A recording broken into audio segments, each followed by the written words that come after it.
नमस्कार, मैं हूं संदीप चौधरी। रात के 9 बजने को है, आप देख रहे हैं नेशनल न्यूज सेंटर। और आज नेशनल न्यूज सेंटर की टॉप स्टोरी है आम बजट। अब बजट भले ही कल पेश होने वाला हो, भले ही इसमें अभी कई घंटे की देरी हो, लेकिन उससे पहले ही हम आपको बजट की 10 ब्रेकिंग न्यूज बताएंगे। वित्त मंत्री अरुण जेटली के पिटारे में आखिर कौन कौन सी सौगातें हैं, एक एक कर आपको मैं सब बताऊंगा। बजट में आपके लिए राहत का कौन सा ऐलान होने वाला है, वो भी मैं आज आपको बताने वाला हूं। सबसे बजट में आयकर में छूट का ऐलान हो सकता है।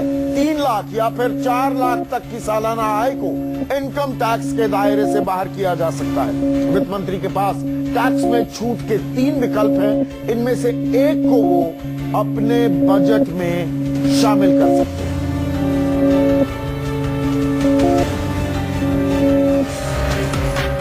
बजट में इनकम टैक्स को कम करने का बड़ा ऐलान हो सकता है। इकोनॉमिक सर्वे में सरकार को आयकर की दरें कम करने का सुझाव दिया गया है। सरकार बजट में इसे लागू कर सकती है। सरकार 3 विकल्पों पर विचार कर रही है। इसमें से एक पर बजट में मुहर लग सकती है। इनकम टैक्स में 2.5 लाख तक की छूट को बढ़ाकर 3 लाख रुपए सालाना किया जा सकता है। ये भी संभव है कि 2.5 लाख तक की छूट को बढ़ाकर 4 लाख किया जाए। इसकी भी संभावना है कि 2.5 लाख से 5 लाख रुपए तक की सालाना आमदनी के पहले टैक्स स्लैब को बढ़ाकर 7 लाख रुपए तक कर दिया जाए और 7 लाख तक सिर्फ 10% इनकम टैक्स लिया जाए, जिससे ज्यादा से ज्यादा लोग टैक्स के दायरे में आ सकें। इकोनॉमिक सर्वे में इनकम टैक्स को घटाकर इसके दायरे में ज्यादा से ज्यादा लोगों को लाने का सुझाव दिया गया है। अब बजट में सरकार आयकर में छूट के ऐलान के जरिए बड़े रिटर्न गिफ्ट की तैयारी में है। तो इनकम टैक्स में राहत मिल सकती है। वैसे कल पेश होने वाले बजट में यूनिवर्सल बेसिक इनकम स्कीम का भी ऐलान हो सकता है।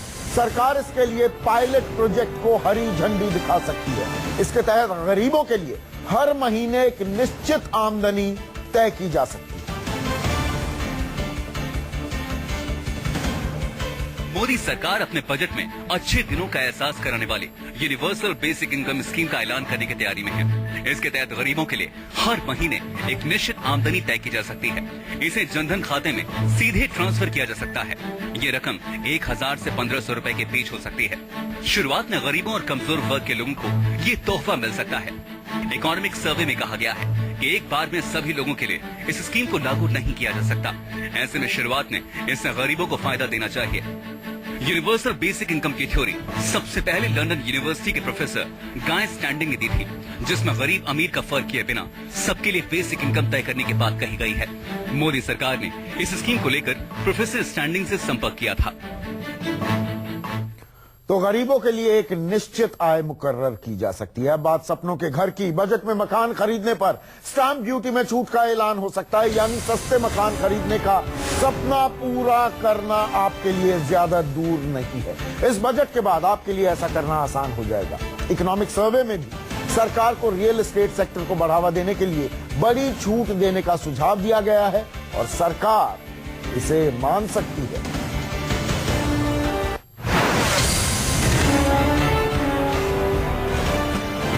जब जेटली के बजट का पिटारा खुलेगा तो सामने आ सकता है सस्ते घरों की सौगात वाला बड़ा ऐलान। बजट में प्रॉपर्टी पर स्टैंप ड्यूटी को कम करने का ऐलान हो सकता है। होम लोन के ब्याज पर लगने वाले टैक्स में छूट की सीमा को बढ़ाया जा सकता है। इससे मकान खरीदना सस्ता हो जाएगा। ईएमआई चुकाने वालों को राहत मिलेगी। मकान सस्ता होगा तो किराया भी सस्ता होगा। इकोनॉमिक सर्वे में सरकार को स्टैंप ड्यूटी कम करने के साथ ही जमीन और प्रॉपर्टी की खरीद को जीएसटी के दायरे में लाने और प्रॉपर्टी टैक्स की दर बढ़ाने का भी सुझाव दिया गया है। स्टैंप ड्यूटी को कम करने और प्रॉपर्टी टैक्स को बढ़ाने का मामला राज्य सरकार से जुड़ा होता है। अगर बजट में इन सुझावों को माना गया तो केंद्र को राज्यों को भरोसे में लेना पड़ेगा। बजट में सरकार प्रॉपर्टी की खरीद से जुड़े लेन देन को पूरी तरह डिजिटल करने को लेकर भी बड़ी घोषणा कर सकती है। ये 3 खबरें तो राहत की खबरें थी, लेकिन बजट में सर्विस टैक्स फिर बढ़ सकता है। जीएसटी लागू करने से पहले सर्विस टैक्स का दर बढ़ाने का सरकार ऐलान कर सकती है। 3% तक बढ़ सकता है सर्विस टैक्स और इसके लिए 2 स्लैब बनाने का भी ऐलान संभव है।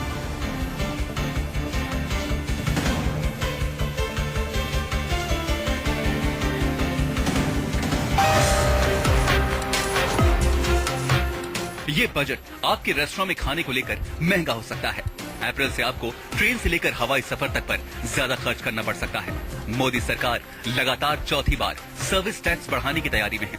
अभी सरकार हर तरह की सेवाओं पर 15% सर्विस टैक्स वसूलती है। अब इसे बढ़ाकर 18% तक करने की तैयारी है। सरकार सर्विस टैक्स के 2 स्लैब भी तय कर सकती है। रोजमर्रा के इस्तेमाल के सामानों पर 12% सर्विस टैक्स तय किया जा सकता है, तो वहीं लग्जरी आइटम्स के लिए 18% के नए स्लैब का ऐलान हो सकता है, जिससे गरीब और मध्यम वर्ग के लोगों पर महंगाई की मार ज्यादा न पड़े। लेकिन अगर आपके लिए शौक बड़ी चीज है, तो फिर मूवी देखने से लेकर ब्यूटी पार्लर जाने के लिए ज्यादा पैसे खर्च करने को तैयार हो जाएं। एक और अच्छी खबर, लगातार नोटबंदी के बाद सरकार कैशलेस ट्रांजैक्शंस पर तवज्जो दे रही है, तरजीह दे रही है। लेकिन अब खबर यह आ रही है कि कैश ट्रांजैक्शन टैक्स फिलहाल नहीं लगेगा, यानी कि नकदी में लेन देन करने पर टैक्स नहीं लगेगा। सरकार इस पर कोई ऐलान नहीं करने जा रही है। बैंकों से 50,000 रुपए से ज्यादा कैश निकालने पर टैक्स लगाने की सिफारिश को सरकार फिलहाल नहीं मानेगी। बजट में इस पर कोई घोषणा होने के आसार नहीं है।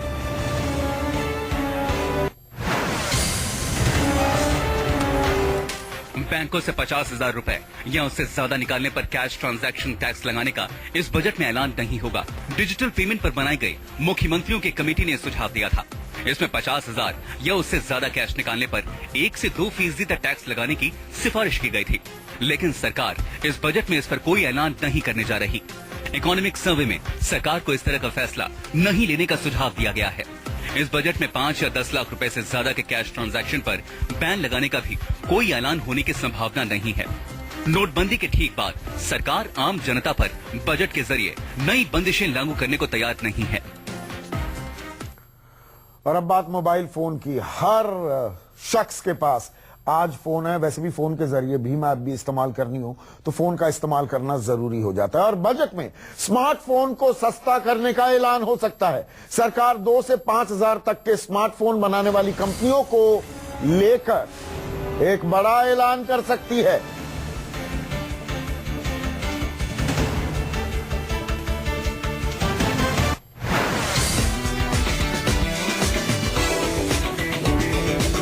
बजट में स्मार्टफोन को सस्ता करने वाला बड़ा ऐलान हो सकता है।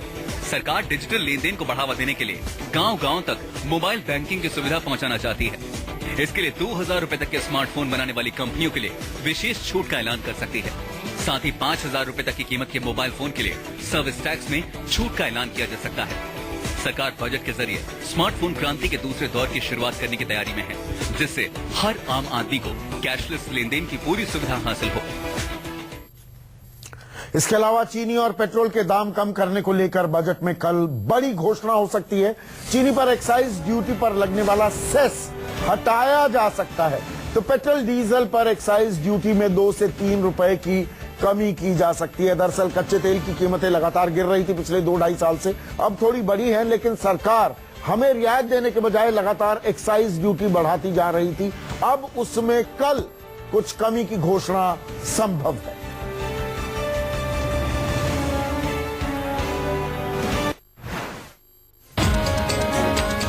यह बजट चीनी की मिठास बढ़ाने वाला होगा। सरकार चीनी पर लगने वाले सेस को घटाने की तैयारी में है, जिससे रॉकेट के रफ्तार से महंगी हो रही चीनी की कीमतों को थामा जा सके। सरकार चीनी मिलों से एक्साइज ड्यूटी के रूप में प्रति क्विंटल 124 रुपए सेस वसूलती है। सेस से मिलने वाली रकम से शुगर डेवलपमेंट फंड बनाया गया है।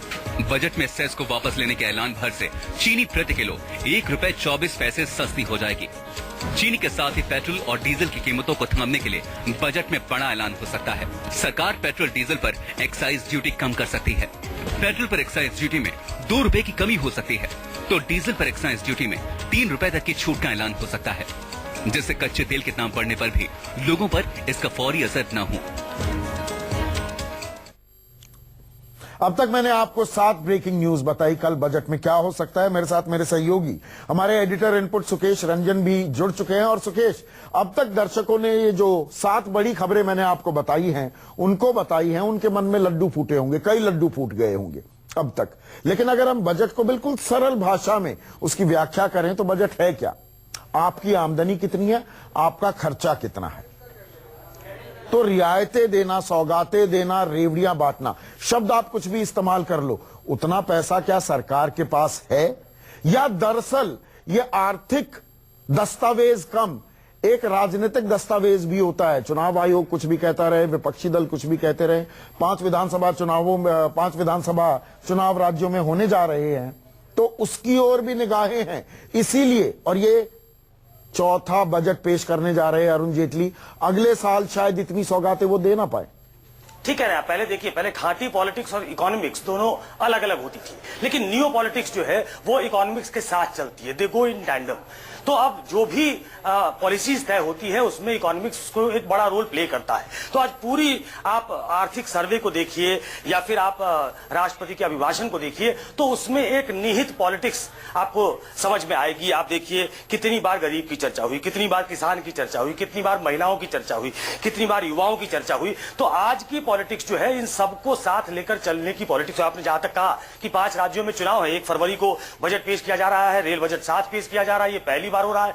तो कहीं ना कहीं लोगों के मन में उम्मीदें हैं। आपने ठीक कहा कि चुनाव आयोग ने कहा है कि प्रभावित न करे ये चुनाव को, लेकिन पॉलिटिक्स हमेशा ही आम जनता के इर्द गिर्द की जाती है और उनको लाभान्वित करने के लिए की जाती है। तो एक मैसेज जरूर है, एक पॉलिटिकल मैसेज जरूर है इसमें, जो दीनदयाल की अंत्योदय की योजना है, आखिरी पंक्ति में खड़ा इंसान जो है वो कितना लाभान्वित होता है। और ये एक बात हमेशा हमको ध्यान रखना चाहिए कि ये पहला बजट है डीमोनेटाइजेशन के बाद, नोटबंदी या नोट बदली जिसको सरकार कहती है, उसके बाद तो कुछ न कुछ रियायत देना पड़ेगा सरकार को। ये दिखाना पड़ेगा कन्विक्शन कि आखिर हमने जो नोटबंदी की थी वो आपके अच्छे दिनों के लिए की थी। अच्छा दिन एक बड़ा फ्रेज बन गया है। हाँ। तो अच्छे दिन के लिए की थी, वो अच्छे दिन का एक एस्पिरेशन, एक्सपेक्टेशन सरकार को दिखाना पड़ेगा, तभी जाके सरकार उन लोगों की उम्मीदें पर पूरा कर पाएगी।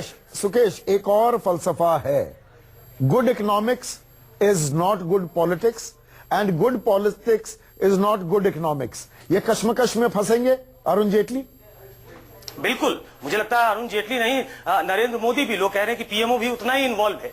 लेकिन आप जिस रट से निकल के आए हैं, मैं बहुत जिम्मेदारी के साथ रट का इस्तेमाल कर रहा हूं, कि जिस आप रट से निकल के आए हैं पिछले 2-3 महीनों में, और जिस तरीके से जनता का समर्थन नरेंद्र मोदी कह रहे हैं उनको मिला है, तो उनको कुछ कड़वे घूंट पीने पड़ेंगे। जैसे यूनिवर्सल बेसिक स्कीम है, आप समझिए कि एक बहुत बड़ा वित्तीय बोझ पड़ सकता है। हाँ। लेकिन इसके बारे में अगर सोचा जा रहा है, उस तरफ कदम आगे बढ़ाया जा रहा है, तो कहीं न कहीं आपको ये दिखाने की कोशिश की जा रही है कि आपने बुरे दिन झेले हैं तो अच्छे दिन भी नहीं, पर उसमें भी तो कान घुमाकर पकड़ना पड़ेगा ना सुकेश। अगर फर्ज कीजिए आप 20 करोड़ लोग जो गरीबी रेखा के नीचे हैं, आप उनको एक निश्चित आमदनी हर महीने के लिए मुकर्रर तय कर देते हैं कि भाई 500 रुपए, 1000 रुपए, 1500 रुपए, जो भी फिगर हो, आप 1000 रुपए भी देते हैं तो ये लगभग 3.5 लाख 4 लाख करोड़ रुपए का बोझ पड़ेगा। और ये तब जबकि और सब्सिडीज जारी है, मनरेगा के तहत भी सब्सिडीज जारी है। क्या वो बंद कर दी जाएंगी यूनिवर्सल बेसिक इनकम स्कीम के तहत? नहीं, हम अगर ये मानकर चल रहे हैं कि ये घोषणा बिल्कुल इन टोटो होने वाली है, तो मुझे लगता है थोड़ी जल्दबाजी कर रहे हैं। ये पायलट प्रोजेक्ट के तौर पे, मुझे लगता है, मेरी जानकारी ये कह रही है कुछ पायलट प्रोजेक्ट के तौर पे कहीं कहीं शुरू किया जा सकता है, लेकिन इसको पूरा अमली जामा पहनाना ये बहुत जल्दबाजी है और सरकार के लिए एक बहुत बड़ा कदम होगा। इस वित्तीय बोझ को सहना सरकार के बस की बात अभी फिलहाल नहीं दिखती है। बिल्कुल, सुकेश बने रहिए। एक और बड़ी खबर बता दूं, बजट में वित्त मंत्री बता सकते हैं कि कैश, जो बैंकों से कैश निकालने को लेकर जो बंदिशें हैं, लगातार रियायतें मिल रही हैं, लेकिन ये तमाम बंदिशें कब तक खत्म होगी, इसकी तारीख क्या होगी, कल इसका ऐलान हो सकता है। साथ ही वित्त मंत्री ये भी बता सकते हैं कि नोटबंदी के बाद 500 और 1000 के कुल कितने नोट जमा हुए।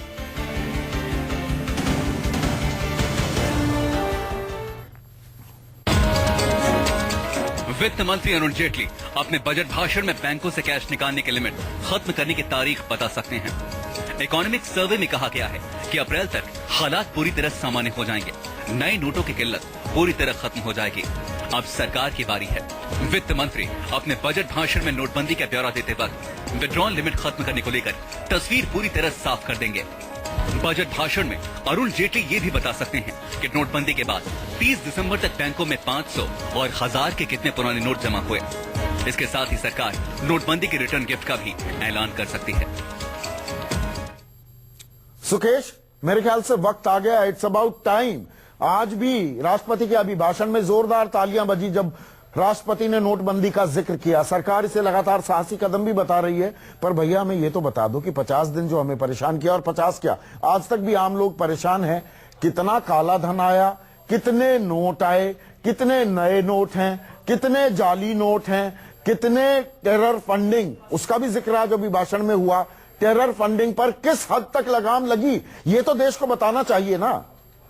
मुझे लगता है कि बजट भाषण में इस पे तो जोर कम होगा कि कितने हद तक लगाम लगी है, लेकिन लोग ये उम्मीद कर रहे हैं कि आखिर सरकार ये बताएगी कि 50 दिन जो हमने यज्ञ किया तो उसमें सरकार को क्या मिला, हमारा योगदान सरकार पे कितना था, कितना काला धन सरकार सिस्टम से हटाने में कामयाब हुई। क्योंकि ये बहुत चर्चा थी कि जो भी धन था, जो भी मार्केट में लिक्विडिटी थी, वो सारे बैंक ये बताए कि आखिर कितना पैसा बैंकों में वापस आ गया और क्या जिस काले धन पे चोट पहुंचाने की कोशिश की गई थी वो चोट आखिर सरकार पहुंचा पाई कि नहीं पहुंचा पाई। ये कहा जा रहा था कि आरबीआई इस आंकड़े को बताएगी और आरबीआई कई बार डबल काउंटिंग हो जाती है, कई बार दूसरी चीजें हो जाती है, वो टेक्निकलिटीज बहुत थी। इसलिए जब आरबीआई के गवर्नर पीएससी के सामने पेश हुए थे तो उन्होंने ये सवाल टाल दिया था, उन्होंने नहीं बताया था। तो क्या सरकार बताएगी, इस पे सबकी निगाहें हैं, लेकिन इंतजार करना चाहिए कल तक कि सरकार किसी आंकड़े के साथ आती है कि नहीं। और अब बात रेल की भी कर लें, और यहां पर आपको मैं बता दूं, कल 1 फरवरी है। भारत के आजाद भारत के इतिहास में पहली दफा 1 फरवरी को बजट पेश किया जा रहा है, और रेल बजट अलग नहीं, वो आम बजट के साथ ही पेश किया जाएगा। और रेल किराए में सरकार कोई इजाफा नहीं करने जा रही है। रेल यात्रियों को सुरक्षित यात्रा की सौगात देने पर सरकार का ज्यादा जोर है, सबसे ज्यादा जोर है। इसको लेकर बजट में बड़े ऐलान हो सकते हैं।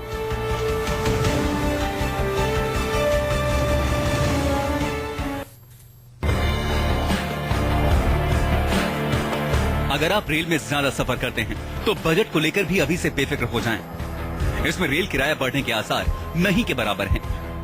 बजट में नए ट्रेनों के ऐलान की गुंजाइश भी बहुत कम है। इसमें सबसे ज्यादा जोर रेल सुरक्षा पर होगा। रेल हादसों पर काबू पाने के लिए सरकार 20,000 करोड़ रुपए के फंड का ऐलान कर सकती है।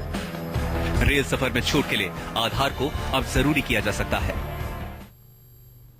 तो रेल अब प्रभु भरोसे नहीं, अब जेटली भरोसे है। उधर मेक इन इंडिया को बढ़ावा देने के लिए सरकार बजट में बड़ी घोषणा कर सकती है। कई तरह के कच्चे माल पर इंपोर्ट ड्यूटी कम की जा सकती है। घरेलू कंपनियों को बढ़ावा देने के लिए भी सरकार बड़ी घोषणा कर सकती है।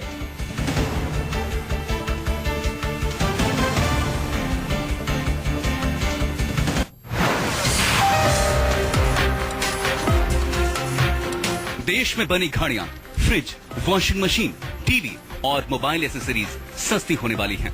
बजट में मेक इन इंडिया को बढ़ावा देने को लेकर बड़ी घोषणा की तैयारी है। बजट में कच्चे माल का इंपोर्ट सस्ता करने के लिए आयात शुल्क को घटाया जा सकता है। फिलहाल कई चीजों के कच्चे माल का इंपोर्ट महंगा है और तैयार माल का इंपोर्ट सस्ता है। सरकार इस हालात को बदलना चाहती है, इसलिए मैन्युफैक्चरिंग को बढ़ावा देने के लिए सरकार इंपोर्ट ड्यूटी के ढांचे में बदलाव करने की तैयारी में है। इसका सबसे ज्यादा असर मेटल, केमिकल और इलेक्ट्रॉनिक सेक्टर पर होगा। तो ये हैं 10 बड़ी बातें आम बजट की। कल पेश होगा, लेकिन आपके सामने आज ही हमने 10 बड़ी चीजें जिन पर आपकी निगाहें हो सकती हैं, जहां आपको राहत मिल सकती है। इनकम टैक्स में छूट का होगा ऐलान, ये पहली बड़ी ब्रेकिंग न्यूज। 2.5 लाख की जगह 3 लाख तक की आय पर छूट मिल सकती है। ये 3 विकल्प हैं। 4 लाख तक की आय पर छूट का ऐलान भी संभव है, और इसके अलावा इस दायरे को 7.5 लाख तक भी बढ़ाने पर सरकार विचार कर रही है। यूनिवर्सल बेसिक इनकम स्कीम का ऐलान हो सकता है। गरीबों को इसके तहत हर महीने एक तय रकम मिलने वाली है, कैश में मिलेगी, सीधे जनधन खाते में ये ट्रांसफर कर दिया जाएगा। तीसरी बड़ी खबर, सस्ते मकान को लेकर बजट में बड़ी घोषणा हो सकती है। स्टैंप ड्यूटी में छूट का ऐलान कर सकती है सरकार। इसके अलावा सर्विस टैक्स में हो सकता है बड़ा इजाफा। ये थोड़ा आपको दुखदाई खबर है, आपकी जेब पर असर पड़ेगा। 3% तक बढ़ सकता है सर्विस टैक्स। ये जीएसटी के लिए तैयारी की जा रही है। उधर कैश ट्रांजैक्शन टैक्स का नहीं होगा ऐलान। इस बारे में लगातार कि भाई कैशलेस सोसाइटी बनानी है तो कैश ट्रांजैक्शंस पर कुछ टैक्स लगा दिया जाए, ऐसा फिलहाल नहीं होगा। सस्ते हो सकते हैं स्मार्टफोन्स का जमाना आ गया है। अब तो हर चीज जब डिजिटाइज्ड वर्ल्ड की तरफ घूम रहे हैं तो फोन बड़ी अहम चीज हो गई है। ये सस्ते हो सकते हैं। इसके अलावा चीनी और पेट्रोल पर एक्साइज ड्यूटी में छूट की तैयारी है लगातार।